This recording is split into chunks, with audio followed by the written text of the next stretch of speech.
একটা মেয়েকে জিজ্ঞেস করা হয়েছিল বিয়ের আগে আর পরের মধ্যে পার্থক্য কি। তখন সে বলেছিল, বিয়ের আগে ছিলাম বাবার বাড়ির মেয়ে, আর এখন হয়েছে শ্বশুর বাড়ির বৌমা। আগে আমার মুখে সবাই খাবার তুলে দিত, আর এখন আমাকে সবার মুখে খাবার তুলে দিতে হয়। আগে একটু ব্যথা পেলে চিল্লাচিল্লি করে সারা বাড়ি মাথায় তুলে ফেলতাম, আর এখন অনেক ব্যথা পেলেও একটা শব্দ করি না।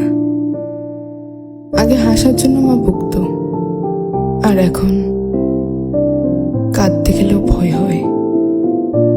আগে একটু মন খারাপ হলেই মা বুঝে ফেলতো, কিন্তু এখন ভেতরটা চুরমার হয়ে গেলেও কেউ টের পায় না। আগে ভাবতাম বাইরের জগৎটা অনেক শান্তি, কিন্তু এখন বুঝি মায়ের আঁচলে নিজেই শান্তিতে ছিলাম।